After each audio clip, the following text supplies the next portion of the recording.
Hello, everybody. Thanks for coming to learn more about ARPA-H.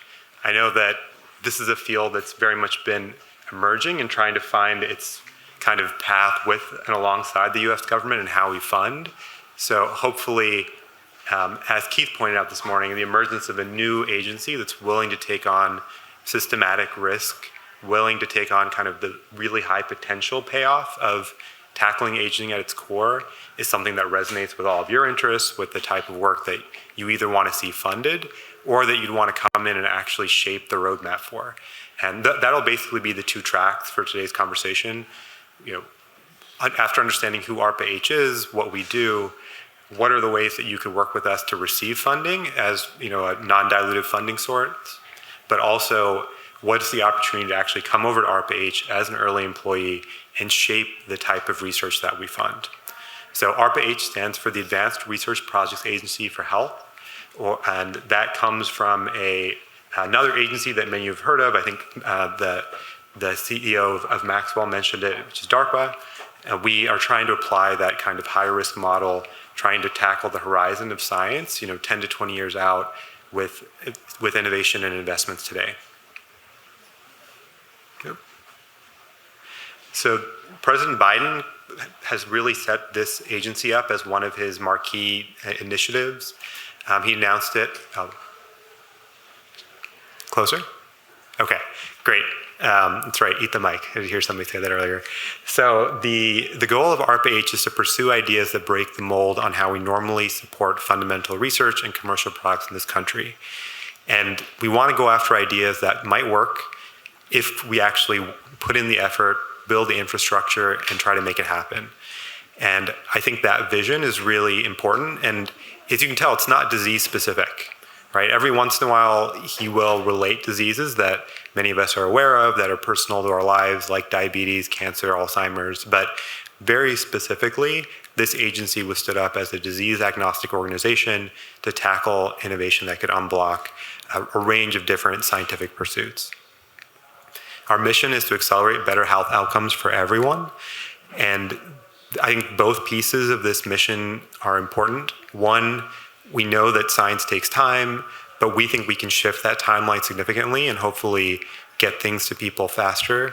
And there's also this focus on everyone. And I think depending on the audience, sometimes we emphasize the importance of equity in our solutions, making sure that what we develop actually is available and accessible to everyone, so practical and feasible. But ultimately, we are a science and innovation-based organization, which means we're about accelerating this research pipeline. This is a little bit, inside baseball for government, but for those of you that know NIH, I think this is actually pretty important.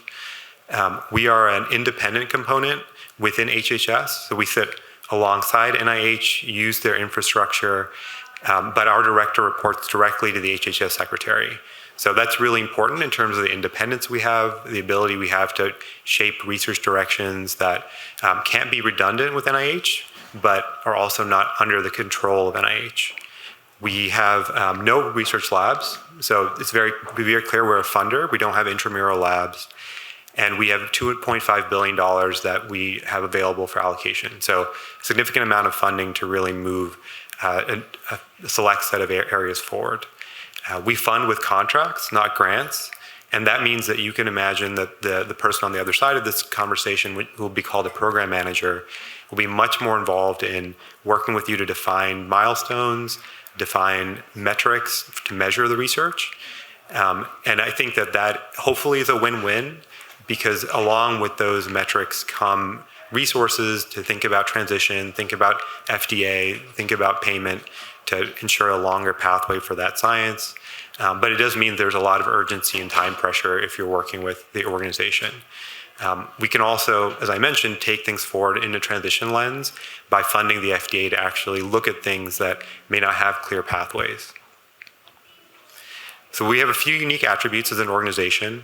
We're very bottom up. So you hear a lot of organizations release top-down strategies that say, hey, we're going to do 40% prevention, 20% rejuvenation. We don't work that way. We really are looking for ideas that are at the right moment. If you as an individual can come in with a project or come in as a program manager, you have a lot of autonomy to then drive that program. We have accelerated contracting mechanisms. We know one of the valleys of death that companies face is that delay to get funding to advance from basic science proof of concept and discovery into the preclinical and clinical phase. And one of our kind of differences in how we operate is that we really try to condense that pipeline so that we can follow innovation and make sure that there aren't those fall-offs at critical moments. We're also very lean. We have very few layers of management, and that autonomy, that bottom-up nature really allows us to move much more quickly. And finally, for those of you thinking of coming over as program managers, we have flexibility in our hiring mechanisms. And that means that we can actually pay off of what's called the general schedule, which is how most government employees are paid. And that gives us the flexibility to hopefully bring in folks who have competitive salaries from outside of government into the government as well. We know we're part of a much broader, much more complex health ecosystem, and we see the patients, the providers, and the public as our customers, but the groups that you're all coming from, academic labs, industry, we see you as what we call performers. So the people who are actually doing the work, the folks who get the support from the government to kind of make things happen, and then we'll play an important coordinating role to bring along the other stakeholders that hopefully will lead to follow-on funding, lead to patient advocate engagement, and potentially lead to funding through other government vehicles. So this is kind of a few other attributes I want to highlight about what makes ARPA-H a different type of funding agency. The program manager, if you're interested in that route, and we'll talk more about that with Stephanie at the end, you're not coming in with the solution. You're coming in with a very well-framed problem, and that hopefully it's the right time for technology innovators to tackle. So what I mean by that is, while we expect people to kind of fall in love with their technology or their science, to become a program manager, you step back, you very tightly define this program, set metrics of success, and then the organization comes around you as a nucleus to make sure that that the program manager and then the performers are supported to deliver on that success. We're not looking for incremental advances. I think that's a refrain we've heard here at the conference. It's not about one more year or a few more months of progression-free survival. We're looking for dramatically different ways of managing and treating disease. And I think that's something that resonates, being here in an audience that is trying to tackle aging and rejuvenation at its root. I've talked a lot about the autonomy. One thing that's also important to us is that we don't become sclerotic, right? So that if you look at what we're funding now and what we're funding in 5 years, that is by nature meant to turn over. And that means that we can't be everywhere at all times. The goal is to bring in a few areas at a time, represented by each program manager, have them spend 3 to 6 years as a term-limited employee to drive that field to a new inflection point. And so that's really the question hopefully you all are asking yourself, like what is the next inflection point for the field or the subcomponent of the aging field that you're at? And can we get there with a dedicated, the budgets can vary, but anywhere from 10 to 100, $150 million in a compressed amount of time to move the field to a point where perhaps there's more VC activity, perhaps there's more NIH activity, or perhaps there's a commercial market that simply didn't exist before. And like I said, that's by design. So we won't always be working on a given area, but when we are there, we want to work very intensely with very specific time-limited goals. This just puts it a different way. Program managers have a 3 to 6 year term. They launch programs that can go to about 5 years in length. And as the program managers turn over, the very kind of nature of ARPA-H will shift. There's a lot of different phenotypes. I think it's important that people from a lot of different career stages see the value they could bring here as program managers. We're really excited about people who like tinkering, who like seeing what's around the corner, but we're also excited about people who are frustrated, right? And that means that you've been in a field, you've seen the challenges with how it's funded, with where the field's going, and you have an idea of what could be done differently. And we want you to come here and try to make that happen. There are certain set of things that we think every program manager needs, and that is this mentality of treating the program the same way the CEO treats their company. So again, you're not just the scientific lead. You're going to understanding the end-to-end pathway to hit that next big milestone. And you hopefully have the network or can build the network of scientists and translators to do that.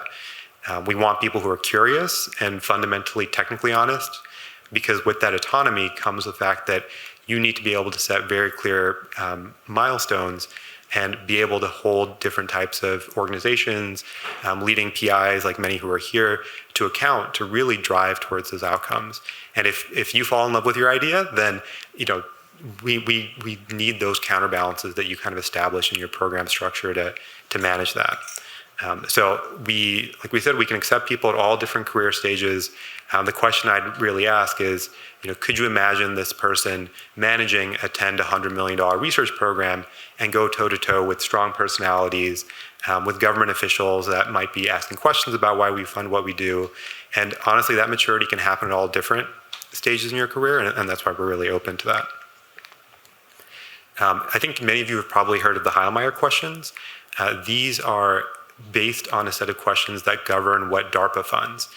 And so DARPA is known for kind of taking these transformative steps, but also clearly communicating those outcomes to their stakeholders, which in their case is kind of military commanders and generals. For us, it's the American public. So we actually extended these Heilmeyer questions with questions 9 and 10, which have a little bit of more of that, how could this technology be misperceived? We don't want another situation where vaccines get to a certain level of maturity and then become a polarizing issue and become difficult to deliver.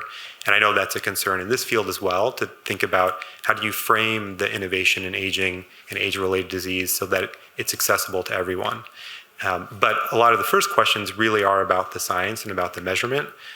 Can you be very clear about what it is you're trying to do, what health problem that relates to, how is it done today, and why is now the right time to do it? Because again, we want to be in a field in a transactional way to push it forward in a very kind of big push with the appropriate amount of funding.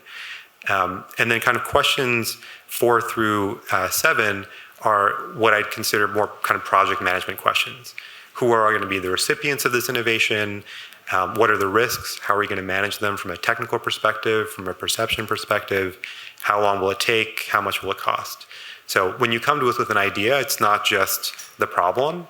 It's a good sense of how you're going to get from here to there, and with a budget that you can defend. And it can be an ambitious budget, because we know that's what it takes sometimes to unlock something, but it has to also be justified.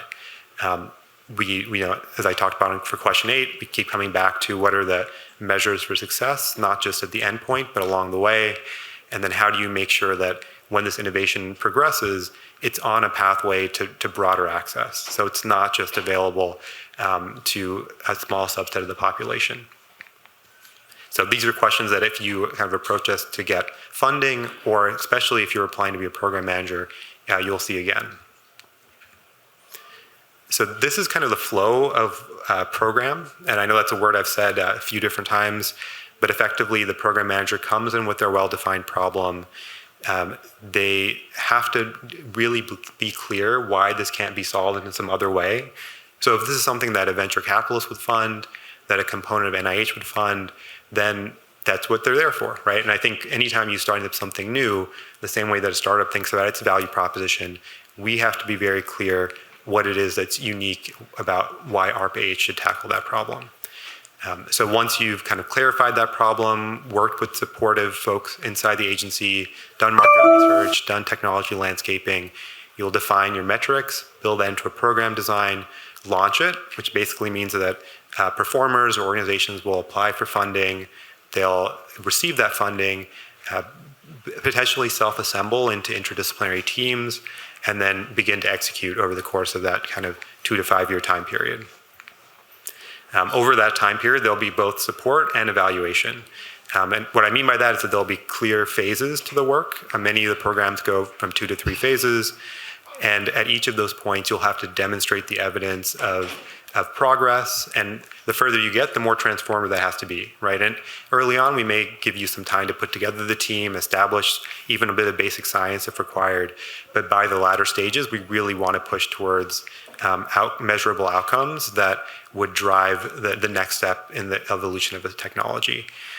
So that support would look like regulatory consulting, like other technology landscaping support.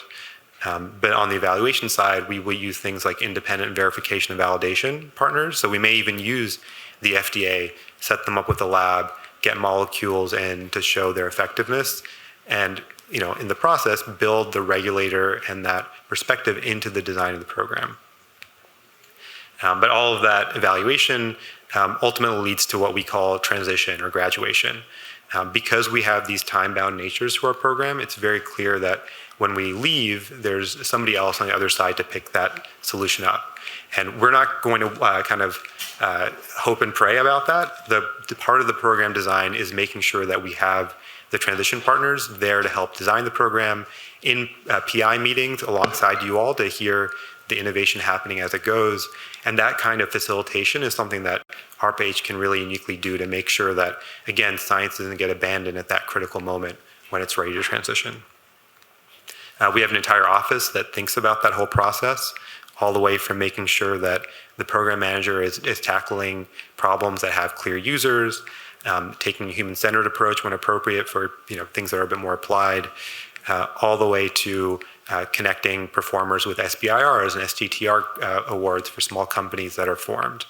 And it's a very holistic way of thinking about supporting the innovator, making sure that IP positions are strong, that there's freedom to operate, that you've tackled as many risks as possible with this non-dilutive funding, so that by the time you're looking for follow-on, by then hopefully it's really just a business question that you can work out with your partner. I think these 4 focus areas are an important piece to talk through. So each of these has a very different character, and I'm going to focus a bit more on health science futures and proactive health for this audience, but happy to talk more about the others. So the Health Science Futures Office is all about platforms and new ways of kind of breaking down barriers in research. So it's asking, what is that future of how science is done, and can we accelerate that today? So it might be new methods, it may be new platform technologies, and it's really not disease specific, which I think plays, again, to the strength of this community. We also have an office called Proactive Health, which it's what we've heard of different philosophies today, is more about reaching people before they've started incurring all of that damage, before they're in an acute disease state, and asking what can be done to both identify risk, but also characteristically, or go after the characteristics that will reduce that risk for those individuals.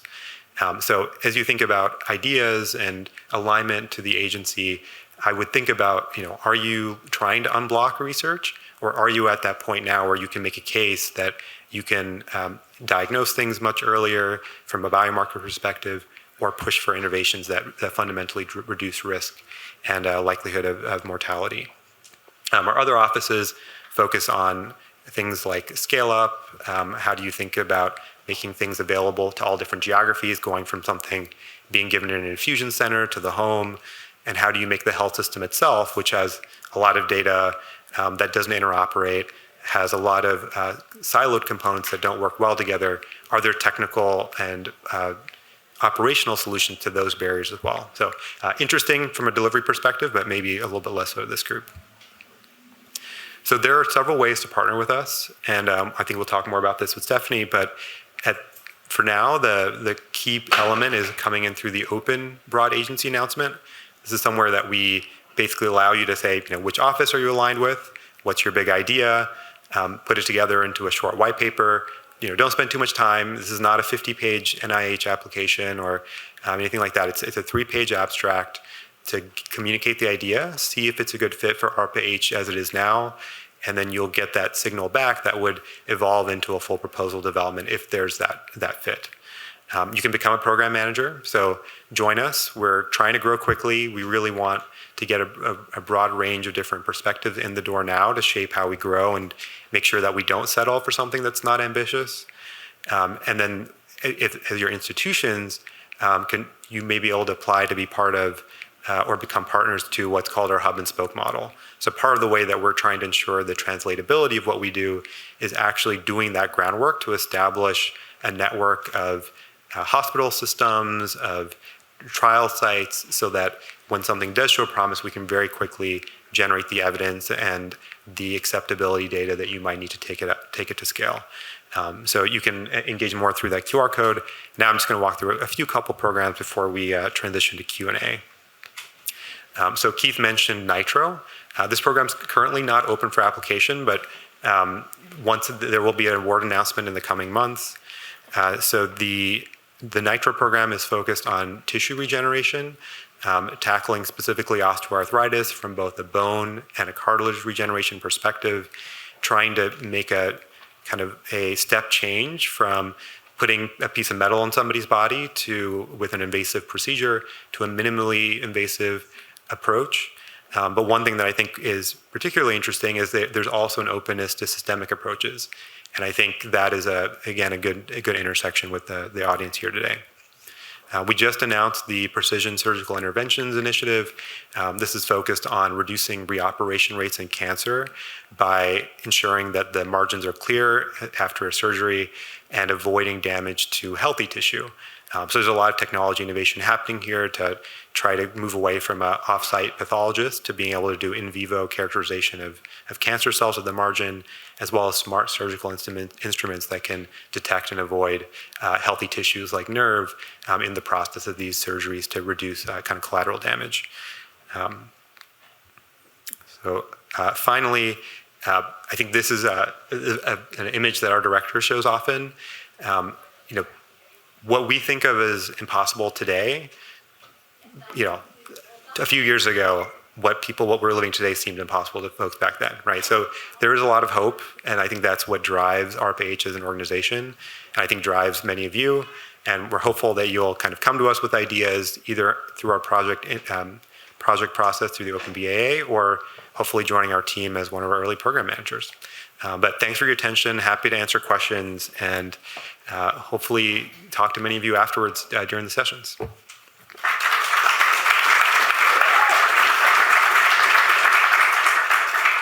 you so much. All right, let's take a seat.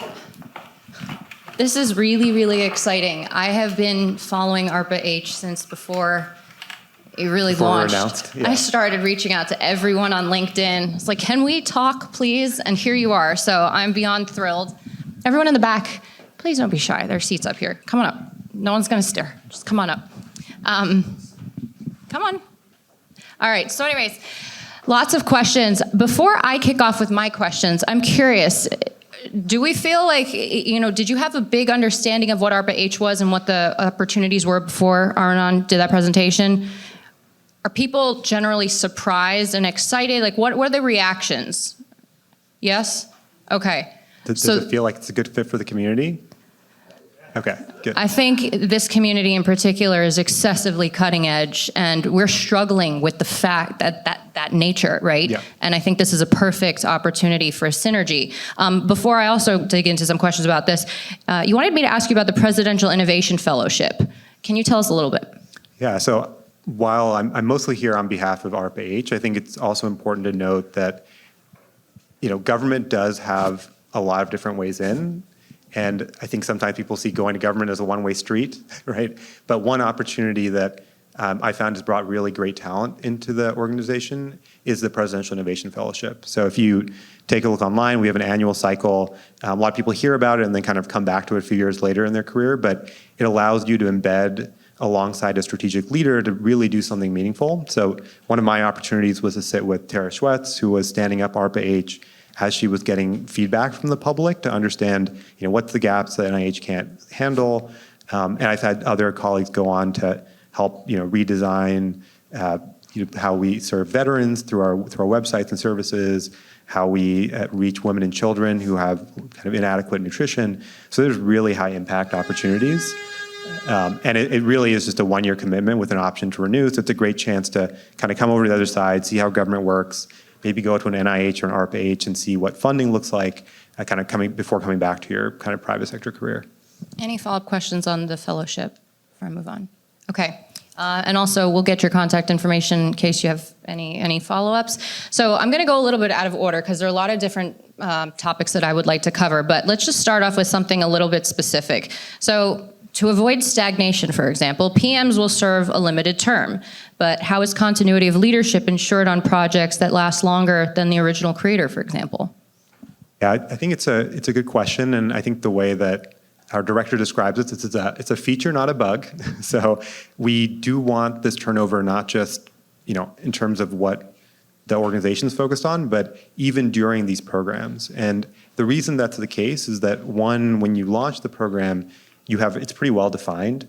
So you have a sense of what you're aiming for, what kind of criteria you're going to hit, and those are laid out for the incoming years. And of course, you do work interactively with the PM if that's just too ambitious or if you have a breakthrough.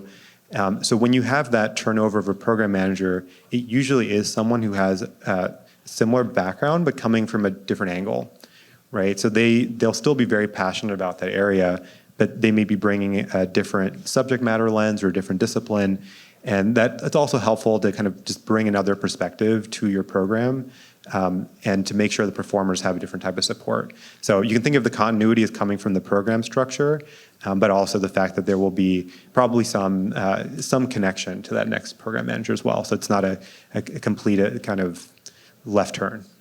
So related to that question, let's say someone like a surgeon, because you do want some healthcare practitioners, is motivated to join, but because of the term and because of their inability to actually have a second job and practice the surgery, it seems a little bit of a deterrent. So how is that managed or reconciled?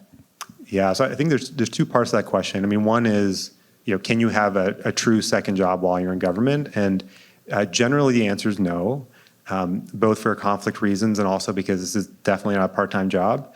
But it's also designed with healthcare providers in mind, and that's true for DARPA as well. So my former manager was a DARPA program manager, our first PM who launched Nitro is a surgeon. And so you are able to stay licensed. Basically, you have a few days a month that you can focus on your clinical practice so that you can maintain your certification and stay in practice. So you won't be practicing 50-50, but you will have enough time that you can set aside as a healthcare provider to maintain your licensure and continue your medical career when you leave.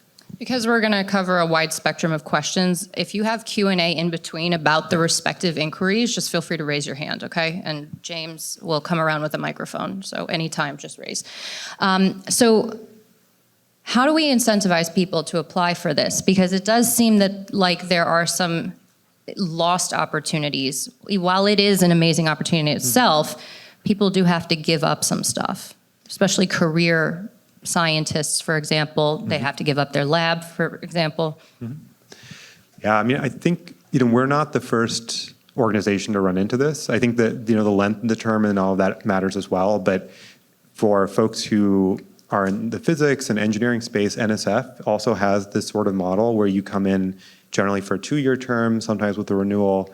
And universities are pretty understanding. There's actually a government act that lets universities send folks over to government without breaking their term of contract in their former location. So it is challenging, and I think what we're really looking for are people who see a gap that can't be fixed where they are, right? So, and I think we have definitely had people with phenotype who are professors, been professors for 10 or 15 years. They can continue to mentor their students and teach, and they love that work. But they're also seeing some sort of critical barrier that from their position as someone who's just receiving relatively small blocks of funding at a time and trying to parcel that together into a vision, maybe they can't do. And having the luxury of spending 2 to 3 years focused on building a community, infusing that community with a huge amount of funding is a real kind of career capstone sort of moment. And we've seen, at least in DARPA, which has had alumni of all sorts, people can then transition back into the research lab if that's their interest. We've seen other folks who are potentially seeing innovation and have caught the entrepreneurship bug, kind of move on over into the company formation side or the VC side, or people who move on into a university administration trying to build centers around areas that they're passionate about. So I don't think that you should see this as a dip in your career. It's a shift in direction for some time, but we really focus on leveling you up. Then there'll be access to things like executive coaching, to regulatory consulting so that you understand the implications of your work. So it really should be seen as a growth opportunity with a relatively appropriate salary, like I said, higher than most government scale, and the opportunity usually to go back to your institution if it's an academic one. And the term is 4 years? It's a 3-year term with an option to renew if that makes sense for both your interests and your programs. Okay. So Government agencies sometimes get criticized for paperwork and bureaucracy. ARPA-H is theoretically designed to break that cycle. How would you say it's different from the traditional systems of committees and red tapes? And how is it able to remain agile? Yeah, so there's a few answers to that, but the one that I think most people in this room will recognize is that we're not bound by peer review. So that's something that I should have probably mentioned even during the setup, but peer review has an important place, and we know it's what drives a lot of the government funding in this country. But our hypothesis as an agency is that when you put a bunch of people who are experts in a room and have them evaluate something, it becomes a question of, well, for my field, this is a risk. For my field, this is a risk. And as you build that list up, suddenly you need a lot of data to take that next step. And that means that when you apply to even some of the more innovative mechanisms, you need to already have a pretty good sense it's going to work. And that doesn't let you take on some of the bigger initiatives that we're excited about. So instead of using peer review, we do bring along experts. I mean, we don't want to pursue things that don't have a mechanism in mind or don't have a reasoning behind them. But there's no ranking. So there's no, hey, this is 32.5 and the pay line is 30. It's just simply, as an expert, could you see this work going forward, yes or no? Right? So then the program manager gets all those yeses or nos, which are selectable, not selectable, and then they put together their portfolio. So that means that they could say, hey, I want to show some wins on the 3-year time scale, but I also think there are some things in here that probably won't work, but if they did, it would be huge, and I have the budget to try that. And that sort of ability to say, all right, what's completely ruled out, because we have the experts in the room to say this doesn't make sense, but of what's left, what's that right combination of risk that I think is going to move the field forward is really unique. And it kind of allows, one, that's many fewer layers of decision making, and two, it gives the PM ability to tackle things that you wouldn't tackle if you only got to make one award and that was your only shot.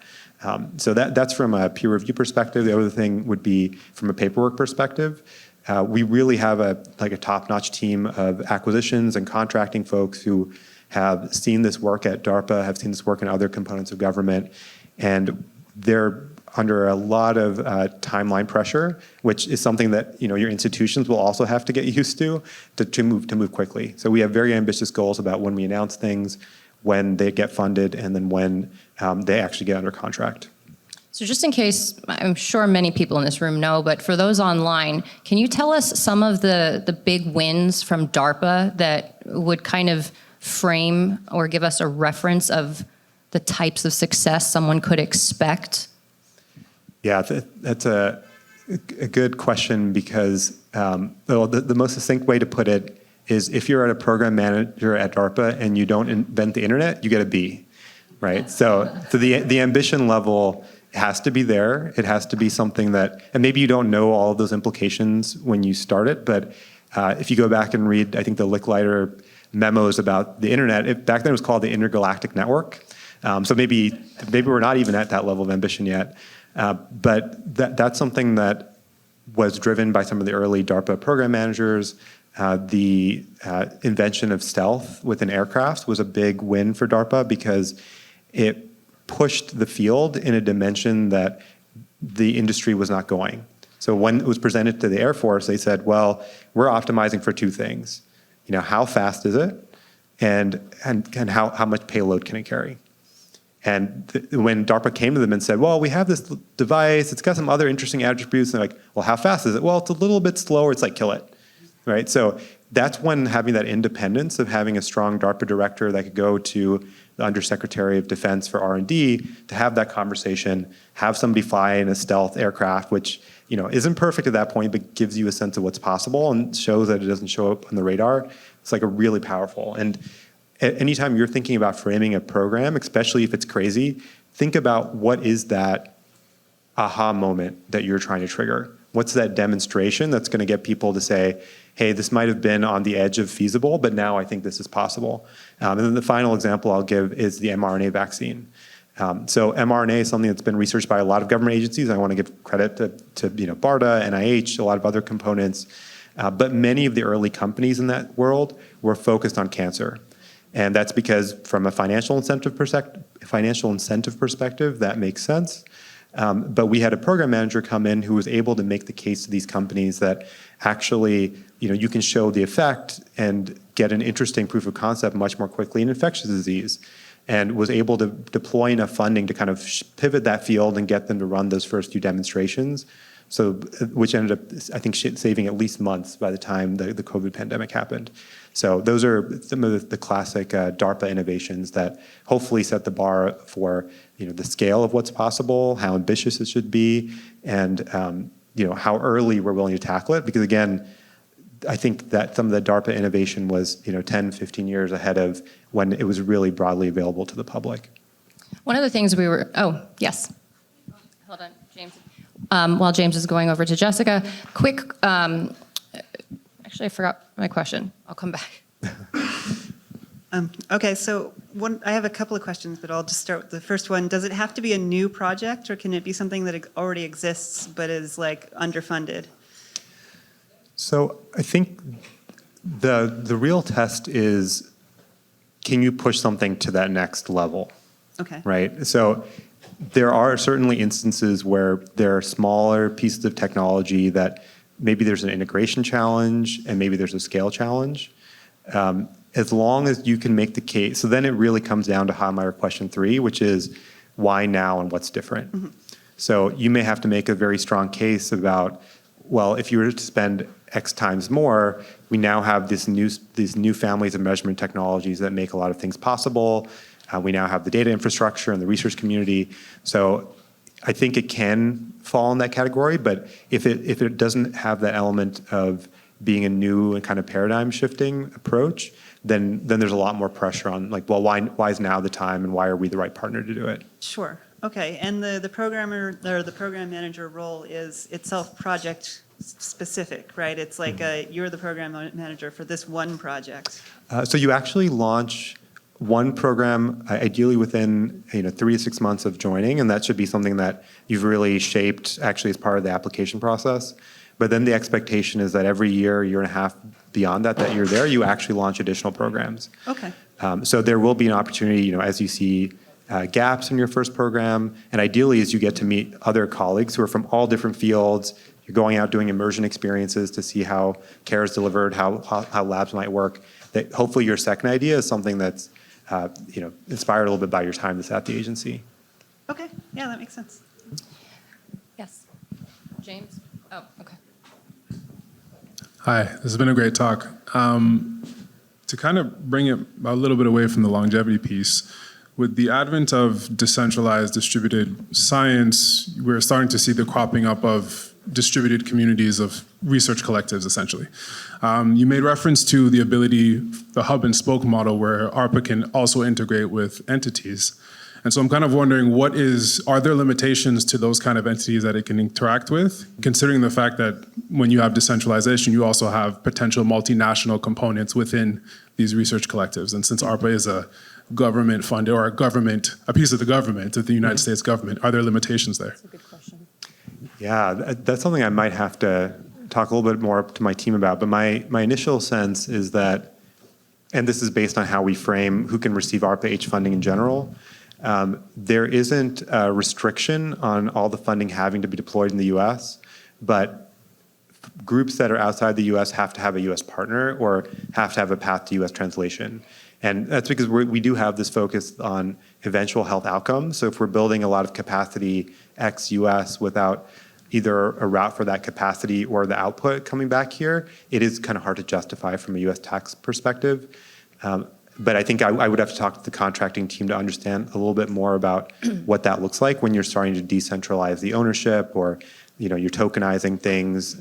I think that could add some interesting elements. Like, is that a partnership between a U.S. company and a non-U.S. company, or is it existing on a separate economic zone? And that would probably get tricky, because I know government does not tend to be the first one over the line on some of this crypto and decentralized stuff. But the decentralized science as a whole, I think one of the big problems we hear both from industry and from FDA is we just can't do trials the way we're doing now. It's way too slow. It's way too expensive. And I think innovations there actually fit really well into our resilient systems office, which I talked a little bit less about, but I think probably has a more direct tie to the DeSci part of the crowd. By the way, tomorrow there is a panel on, special economic development zones and all the things that are happening there. I would love for you to join, because maybe that will give some more context that you can bring back. Yep. I wonder if you could be more concrete or give some examples of what may be expected from us as a community working on aging. So more specifically, should we wait for some program officers to be hired that would define the program, or we could propose some ideas that might actually lead to hiring of a person, or anyway? No, I think that is probably one of the places that we've been a little bit more opaque, so I'm glad you asked. I think we always say the most direct route is to convince a friend or a former grad student to apply to be a program manager. If it's not the right step for you, I think having that champion internally is really helpful in terms of, during the evaluation process, trying to figure out who's going to manage that effort. It's best to get a program manager here. I think that a lot of people are advocating for areas that ARPA-H should hire, but ultimately it's about what comes in the door. Who's going to actually apply? Does that person, Are they coachable? Are they able to take that idea from something that is maybe from the frame of whatever industry they're in, and then shift it over to what you need to be a program manager? So that's probably my core answer. But the other piece is that the open broad agency announcement is live, and as a new agency, we are being looked to quickly fund groups and demonstrate that speed that I've been talking about. So, like I said, it's a 3-page abstract. I think it's a relatively low risk to go ahead and just put something in and see if there's that resonance there between the agency and your interest. So I would recommend doing that. And I think the sooner the better, because we're so young, we are going to rely more heavily on that open broad agency announcement early in our lifetime. And then as we get more and more program managers, more of our funding will be coming through the design of those programs.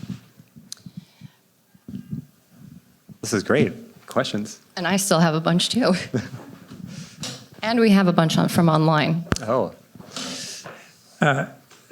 Thanks. So I wonder if you could say more about what you said about the awardee. I forget the term that Performers. you used. The performers. Mm-hmm. The relationship between the performer and the partner. I think you were saying that you wanted that relationship to be set up either very early on or even at the get-go. I mean, is that, in my mind, it seems like the easiest way to get there would be to, I don't know, you have an entity like a company that has like a platform side and an applied side, and you split the company and you have the platform side that comes and applies for the award, and then they partner with the applied side. But I don't know if that's what you were thinking. Yeah, I think, the example you gave, I don't think you'd even have to split like that way. I think you could apply as a team and make the case that you as an organization have that full pathway to commercialization. What I was sort of had in mind were groups that were potentially more academic, potentially smaller biotech, that didn't have either a commercial partner, like a venture capitalist that could take them to a later round of funding, or the regulatory relationships they need. So when I talk about starting with those other partners in mind, I'll tie a couple things together. One is at the project kickoff, we want to have the relevant FDA person there, especially if there's some confusion around what success looks like and what if there needs to be some regulatory science done alongside the program to establish the measurement. So we want those representatives at the kickoff talking about their concerns, talking about what they're looking for. Before we even pick the performers, we actually, as program managers, should be talking to those individuals and designing the metrics of the program around that. So by the time you see an announcement, hopefully they've already been, on our side trying to think through what evidence needs to be generated. The other thing I want to tie together is that hub and spoke. I spoke mostly about what's called our customer experience hub, and that is where we're trying to get a very broad swath of the American public accessible to us through a combination of trial sites and decentralized science can be a part of that. The other hub is the Investor Catalyst Hub. And so that's a mechanism for us to bring venture capitalists along, hear where they're afraid to fund, hear what type of evidence they want to see, and if we launch something that's relevant, then to bring those partners into the room for the kickoff as well. So that's sort of hopefully where we can add some value and where we can lean on the networks that you've established, but also lean on some of the infrastructure that we're building. Thank you. Okay. So going back, question? We just need to give you a mic so people online can hear. So you mentioned a 3-page LOI or abstract, essentially. Is that evaluation iterative, or do you throw one over the fence and it either gets accepted or not? So we actually had a similar conversation about this for the program manager as well. I would think of it as a no or a maybe. So if it's a maybe, then it is a very iterative process. And oftentimes the way that goes for ARPA-H is to say, hey, you put something really ambitious out there, it has a lot of components, you give them like a rough magnitude on the cost. I think these 3 of the 5 components are particularly relevant at this time. Could you flesh out the budget more? Could you turn that into a proposal? And then you kind of negotiate from there with some awareness of what we're interested in rather than blindly developing something long, comprehensive. But there is a chance of a no. And it's the same thing for a program manager where it just might not be the right fit. It might not be the right, because we don't have the right staff on board or from an ambition perspective or because it overlaps with another government agency. But if it is a maybe, if there's some signal there, then it becomes an iterative process. And it's the same for the program manager application where you come in with a 3-page set of what the Heilmeyer questions answered, as well as a list of a few other ideas to show that you can think a little bit more broadly. So I asked earlier about examples of big DARPA successes, and since we have the longevity community here and a lot of leaders from it, I was curious if you guys have, when you and I were talking about prepping for this, we talked about possible Shark Tank style situation, and maybe we'll have time tomorrow to do that, but I was wondering if anyone here wanted to even try and pitch in one sentence a high-level idea just so we can get a pulse check on if we're thinking in the right way. Okay, I'm just going to try this. So recently there's been a company founded partially by Michael Levin called Morphoceuticals. They have like relatively small funding and they are translating the limb regeneration that they've successfully seen in, I think, frogs into mammals.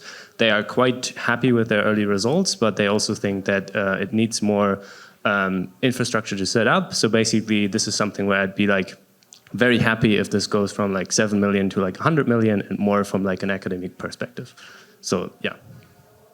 Yeah, so I guess I can do the reframing from an ARPA perspective. So if I were trying to pitch something like that to an ARPA, I would focus on, you can use the company as an example, but I would start with the problem framing, right? So limb regeneration is not a capability that's available to humans today.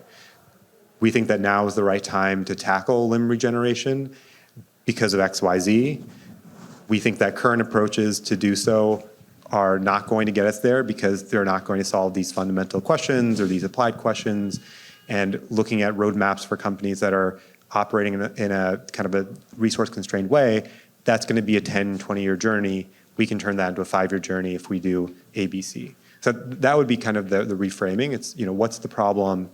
What's the signal that there's something there, and what are we going to do in a time-bound way with a budget of X, $100 million, to make demonstration of why. But I think that level of ambition, limb regeneration is something that is really exciting. We've heard people talk about organ regeneration, and that's been an example that's been on our website for some time. And DARPA has worked quite a bit on smart prosthetics that are resilient over time and able to do two-way communication, so giving you sense as well as control. And I think that's very much in the same spirit as what you're talking about. I'll throw one over the fence. So as we age, one of the things that happens is that we experience cognitive decline, right? We tell the same story twice, we forget words.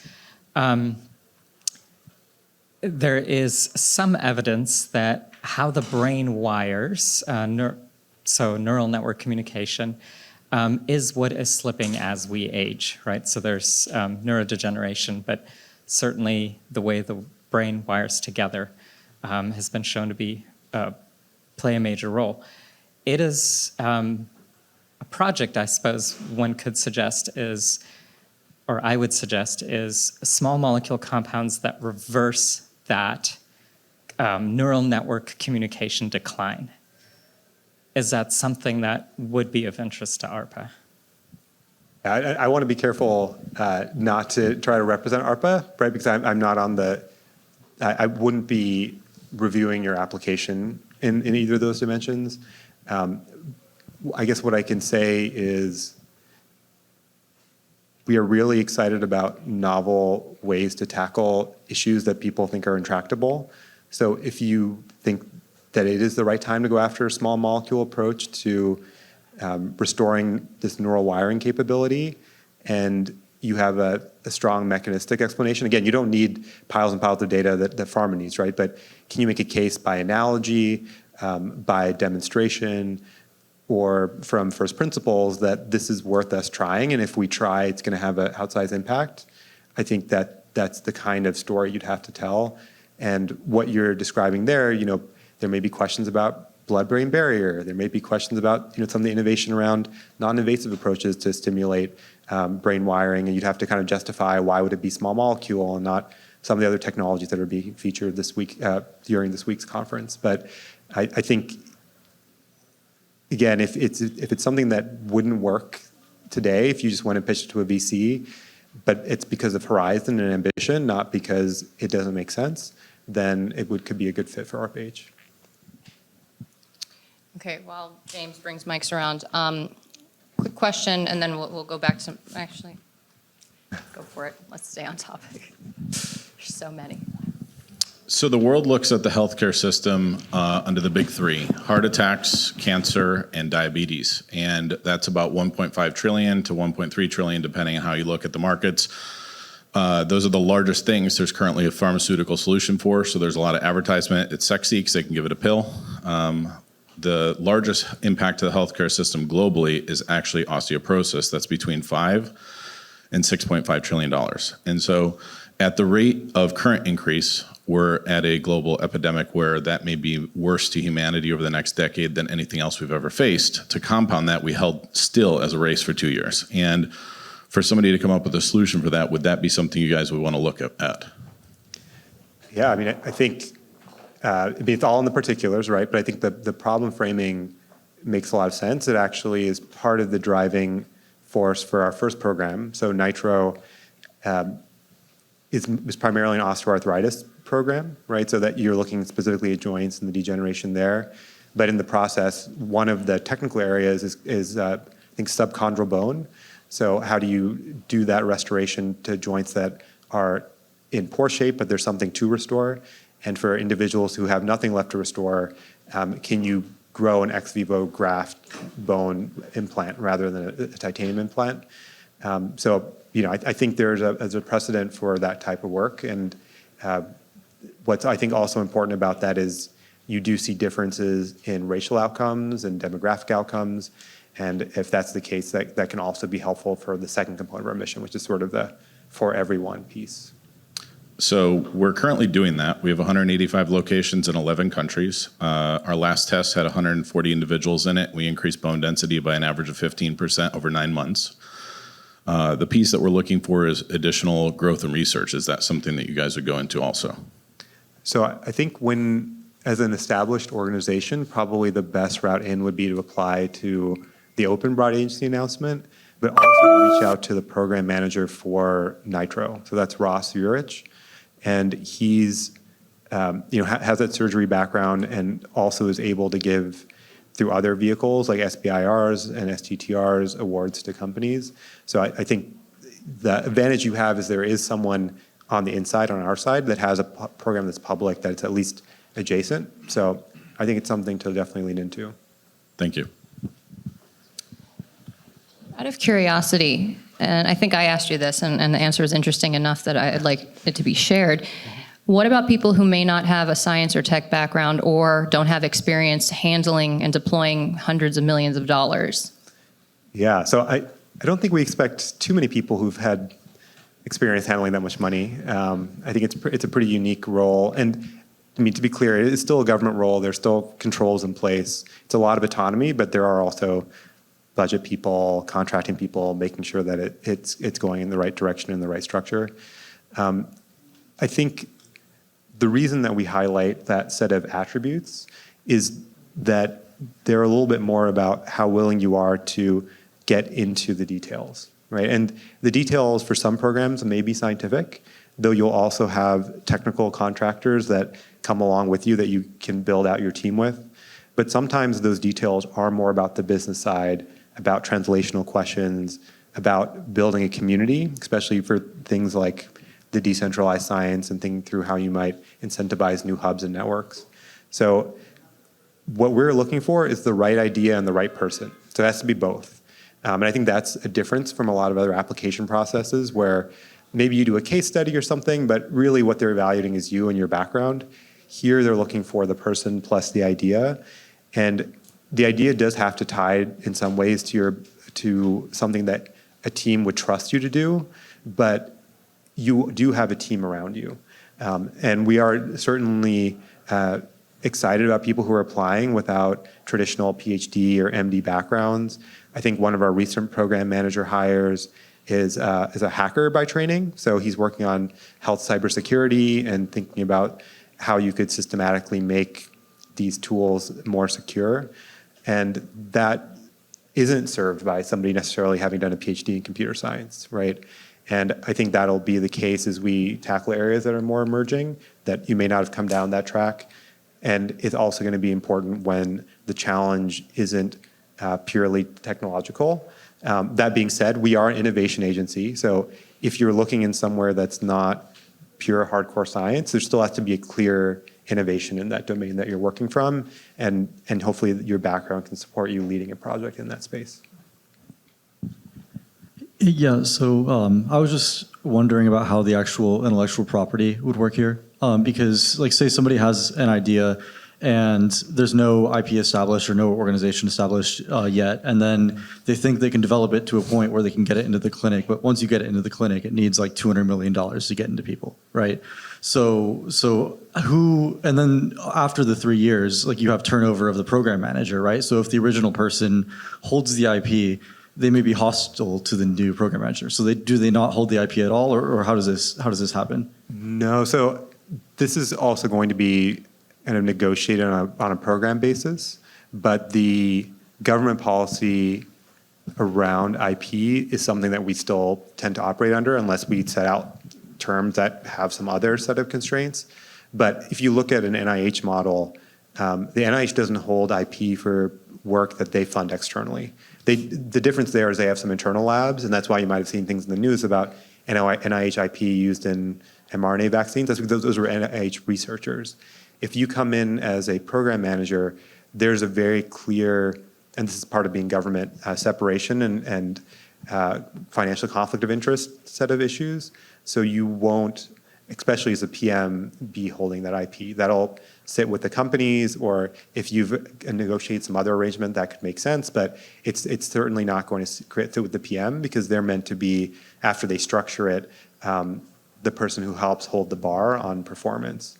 So that shouldn't be introducing that sort of constraint. Does that answer your question? I don't know if this, I was a little late to the program, so I don't know if you covered this or not, but 2 questions. 1, do you fund nonprofits? And 2, would you be interested in innovation in the education sphere? So we definitely fund nonprofits. I mean, I think technically universities are nonprofits, but I think we fund all types of organizations and expect, especially for things that are more patient-facing, that there may be patient advocacy groups that are part of the interdisciplinary teams that get funded. I think from an education perspective, it's a question of kind of the maturity of what you're describing. Like, is it a question, is what you'd be proposing on the education side, hey, we have this curriculum and we just want to teach more people that curriculum? And that sort of scale-up effort probably isn't the right fit for us. But if somebody were to come to us and say, hey, you know, the reason that our health system is not resilient is because we have tremendous turnover of nurses. Can we develop a set of tools to quickly reskill and upskill nurses and this is what the first proof of concept would look like. This is why it's new. It's leaning into new cognitive science approaches. I'm obviously just riffing this off the top of my head, but if you were thinking about innovation in education, as long as you can make that linkage to making the system more resilient or making care delivery more scalable, then I could imagine, at least which offices you would pitch that to. So one more question in the crowd, and then I have a couple more questions. Just so you know, if you have ideas or you want us to help review your application or an idea for an application, we have a partner also that will help kind of basically filter it out and provide guidance on the high-level questions. So feel free to reach out to us. My email is just stephanie@lifespan.io. But I know you have your contact information available as well. One more question here, and then we'll wrap it up. Yeah, this is another moral hazard question. So as a startup founder, it doesn't sound like you're funding existing companies, correct? So we can fund existing companies as part of, in two ways. One is that you apply directly to us through the open broad agency announcement, which is unconstrained. It has a few examples of areas that we're seeing a lot of innovation, but it's fundamentally, you bring the idea to us, and depending on how much budget envelope we have and whether it's exciting and there's the right person in-house, then we could support it. And so that's unconstrained, right? And then the other pathway is if there's a program manager that has a program in the area that you're working in, they'll lay out their specifications, they'll lay out the goals, and you'll decide as a startup, does me getting funded to accomplish those goals push my company forward in a meaningful way? So, the example is Moderna in the DARPA era was focused on cancer vaccines, and they had to make a decision. It's like, hey, there's an award to really advance and do a proof of concept on mRNA vaccines, but it's an infectious disease. Do we take that pathway because it's non-dilutive funding? No, I don't want to cut you off. My final point is that, so if you are in the private sector, you take a $1 million seed round, for instance, and now you're set on your burn, right? And somebody looks at your idea, essentially pitches, does not already have a startup, right? And goes through the program and now could potentially have $10 million or $100 million. And now it would present this sort of hazard where the government's funding a competition to a first mover in the private sector. So I'm curious how you deal with that sort of issue. So a really important part of the program development process is that landscaping, right? So we will really equip the program manager to understand the full constellation of people that are already playing in the space. And I think in an ideal world, that person will be talking to you as they're developing their application because they want to make sure that there are people out there who could do the work, and you want to make sure that the government's aware of the people that are doing the work. So it's not that the PM would come in and give $10 million to someone else. They would come in, frame a challenge, informed by who's out there and who can do the work, and hopefully that makes sense as something for you to apply to. Like the PM isn't forming a company, right? Like they're coming in and they're posting an announcement for awards, and the people who already have some work that they've done are going to be really compelling applicants. So you should think of it as more money in your area that you can apply for, and if it doesn't fit your business model, then maybe you don't apply for it. But it's not that the government is specifically standing up competitors to you. I think it's, if you're a first mover in that space, that's probably going to be a point of evidence that the PM uses to say, hey, if I put this award out there, there's a reason that I think this can be done in 3 years. Like somebody's already gone and built the infrastructure, somebody else has already built a team, there's somebody's already done the basic science. So you would be a data point in why the government would fund. Does that help? I think that's really a necessary clarification because Yeah. it isn't Shark Tank. This is very different. No, it's really, at the end, it is still the government supporting innovators that are in the US ecosystem with taxpayer dollars to hopefully unblock big barriers in science and make things sustainable. So one other thing I wanted to ask you, but I think we can follow up on this on a virtual conversation that we'll host on a Twitter space or something, but just so everyone knows, is when applying for a PM position, what are the most common mistakes people make and how can they address them while preparing to apply? And we'll give tangible examples of good and bad applications because, I've spoken with Tom Khalil from Schmidt Futures. I've talked to people who helped spin out ARPA from DARPA, and there are plenty of people who pitch and they get turned down because of the framing. And so those Hylam Catechism questions are absolutely critical, and they're not always intuitive. It's almost like you have to learn how to answer them properly, which we want to support everyone with. So we'll get back to that one. A couple questions online. So these are connected. So you said ARPA-H is disease agnostic. How do you make space for intervention in aging, which would prevent, delay, or reverse multiple diseases of aging rather than one in isolation? And connected to that question is, rejuvenation biotechnology was historically considered fringe. But that image has changed dramatically over the last 20 years. What is the perception of ARPA-H when it comes to a proposal to address the aging process itself? So I think the two good related questions. So when I say that we're disease agnostic, what that means is that we're not organized like NIH, where we have heart, lung, blood, eye, cancer. It's ARPA-H. The four focus areas I described, you could imagine a lot of technologies fitting there, right? If you're talking about proactive health, it could be diagnostics, it could be rejuvenation, it could be tackling anything that prevents someone from going down a path of decline. So I think in that sense, aging has a little bit of a leg up because you can make that impact story.